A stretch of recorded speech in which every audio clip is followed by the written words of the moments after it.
Hi, everyone. Welcome to New York Invasive Species Awareness Week. This is Mitch O'Neill with the iMapInvasives team at the New York Natural Heritage Program. And today I will be showing you how to use the free iMapInvasives mobile app to report invasive species in your area. This is a great activity for getting outside and learning more about the environment, while also contributing to the conservation of New York's natural resources as a citizen scientist. So again, we are part of the New York Natural Heritage Program, NYNHP for short. We work to facilitate conservation of New York's biodiversity. So we do a lot of work with rare native species, but since invasive species pose such a threat to biodiversity, NYNHP has also developed the Invasive Species Database Program. We're most well known for running iMapInvasives in New York, but we are also involved in a number of other projects. Just to make sure we're all on the same page, we define invasive species as plants, animals, insects, and pathogens that are, one, not native, so they come from somewhere else, and two, they are negatively impactful, so some sort of harm to the environment, the economy, or human health. On the picture on the right, I have Slender false Brome. You can see that it's just covered the entire understory. It's outcompeted all the native plants. And these infestations can prevent new trees from growing. They're not palatable to wildlife. So these can really change these ecosystems and harm native communities. And so these invasives are a huge problem, but the question is, what can we do about it? And a lot of work has gone into answering that question. And the main theory we've come up with is that managing an invasive species, the best way to manage it depends on where it is on this invasion curve. So as time goes on, a species will show up and then it will become more abundant. So when the species is not there yet, you can focus on prevention. Once it's started to get here, but it's only in small numbers, you focus on eradication because at that point it's still possible. Eventually, there will be too many and eradication is no longer feasible. At that point, the priority would be containment, so not letting the species spread into areas where it's not infested yet. And really, the main takeaway is that the earlier we are on the curve, the better off we'll be because prevention and eradication of small populations is a lot cheaper than containment and long-term management strategies.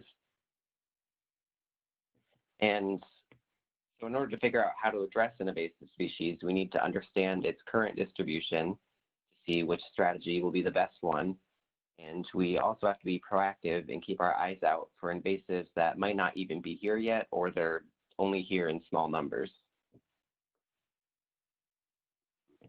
As an example, here's the current distribution of Slender false Brome. The red shows where there are confirmed presence records, and then the light-colored yellow dots show where people have surveyed for it but did not find it. So it looks like in those red areas, we would want to focus on containing it, so not letting it spread elsewhere. And in the other areas, we would be focusing more on prevention or eradicating small populations if those are found. But one big question for species like Slender false Brome that we have just started focusing on is what is going on in these areas where there is no data. So is this an area where the plant it just isn't there yet and that's why we haven't recorded it, or have we just not noticed it yet because it's only just come onto our radar? And this is a data gap that we are going to be asking you all to help us fill. And this brings me to iMapInvasives. So several jurisdictions across North America use iMapInvasives. In New York, it's the centralized invasive species database, and we use it to support PRISM, state agencies, and other partners working on invasive species issues.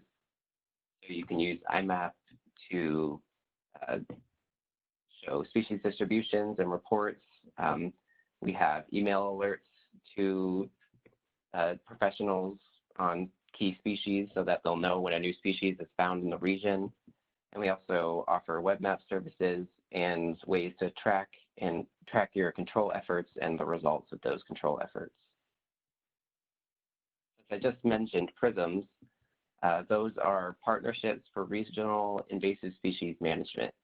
New York is divided into 8 of these regions, so you can look at this map and see where you fall. And I really encourage everyone who hasn't already to Google their PRISM, connect with them on their website. They have listservs, they have social media and websites you can look to for more information and to stay connected on invasive species projects in your region. So they're a really great resource. And so with this iMapInvasives database, where does the data come from?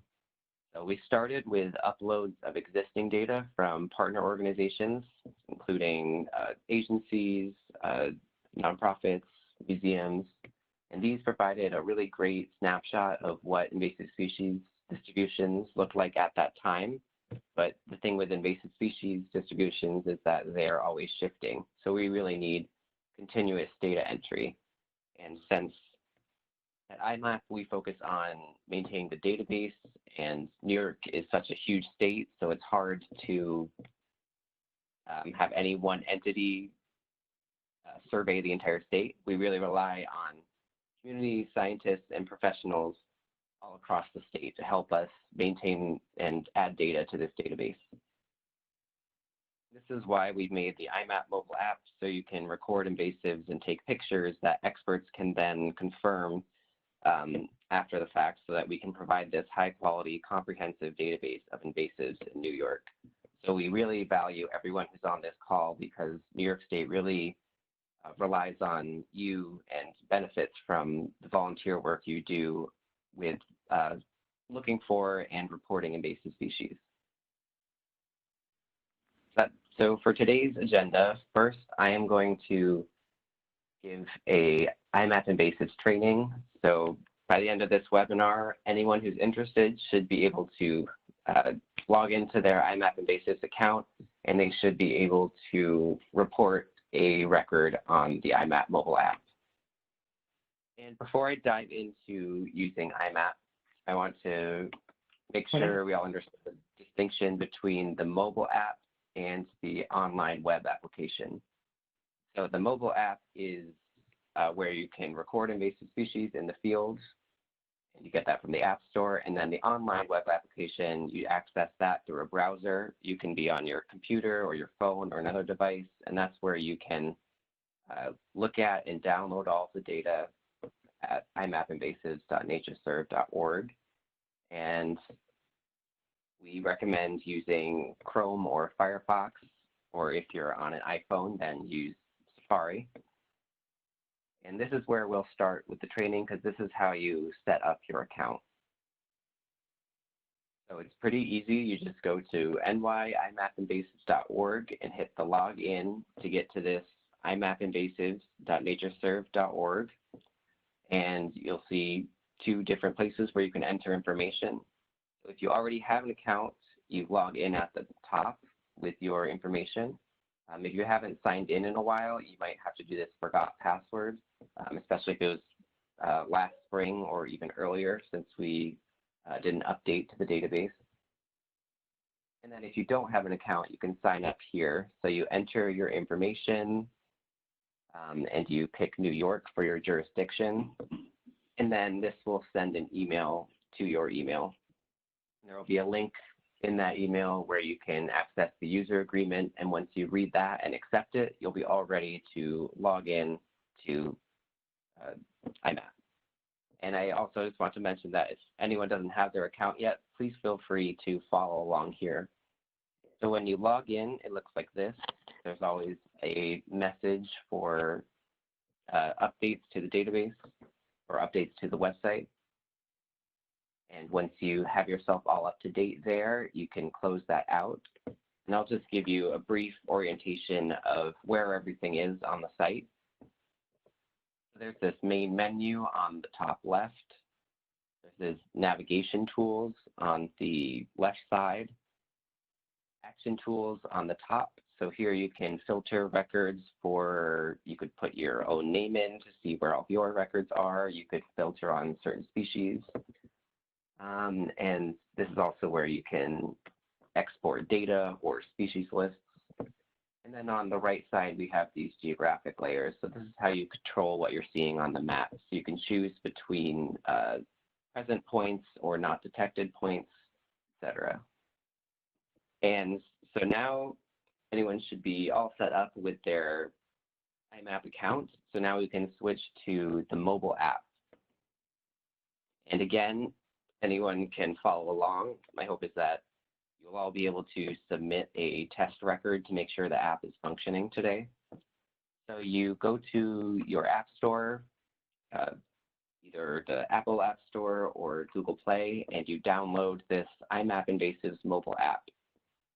And this just has I like to think of the workflow for the app as a sandwich.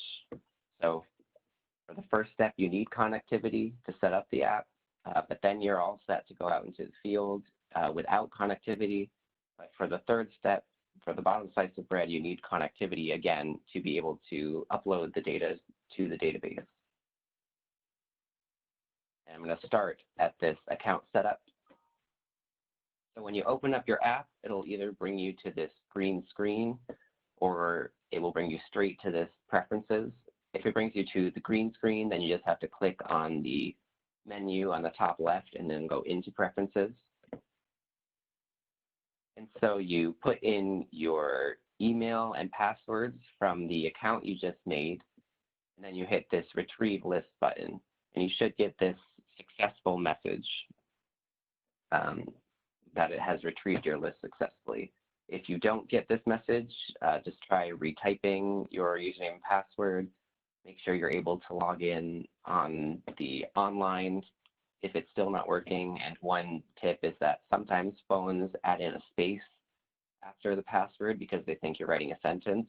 So just make sure that doesn't happen. And then, so once you get that success message, you are really all set to go. But I like to make people aware of some of these more detailed preferences that they can set.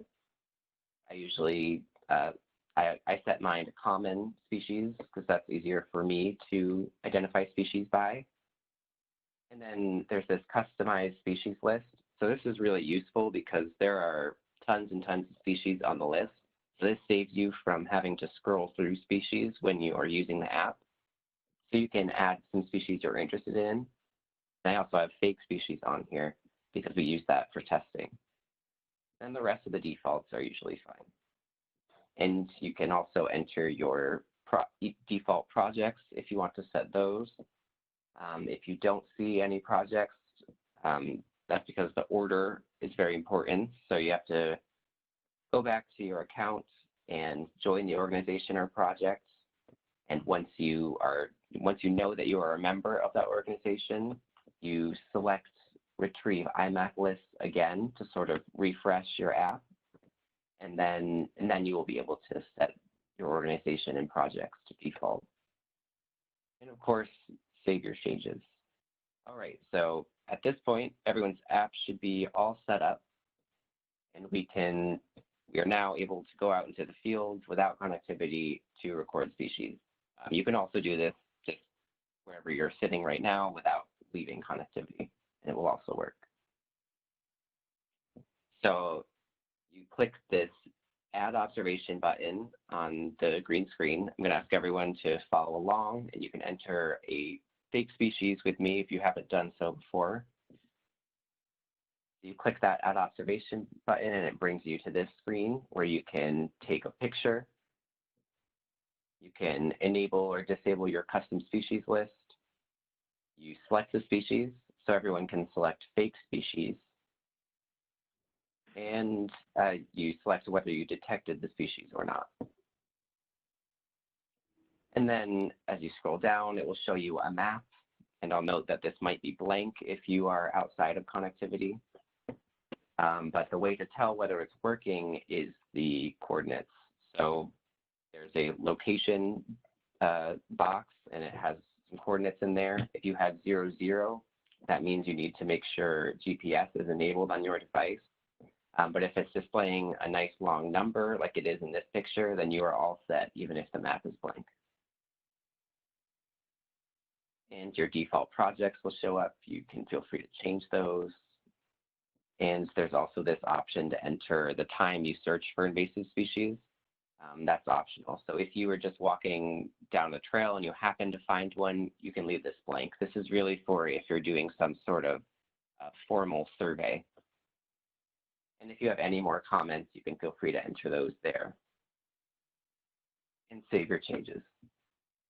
And one thing I'll note is those pictures that you take are very important.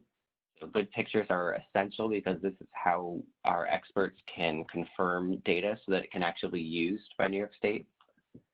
So on the left, I have some blurry pictures of hemlock woolly adelgid. It's kind of hard to see whether these are just clumps of snow or if they are this invasive insect that leaves woolly masses on hemlock trees. It's kind of hard to tell because it's not in focus. So here's another example where it's in focus. We really need a nice in focus close-up picture. Some tips are to put your hand behind it or a sheet of paper. That'll help it focus and provide some scale. And so with that, we have gone through the first two steps. You have collected the data. I hope some of you were able to collect a fake species record. And now we are ready for the last step, which is uploading records to iMap.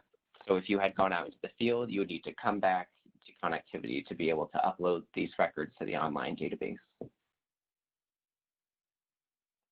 So if you successfully recorded an observation, it will show up as a yellow card on your main screen.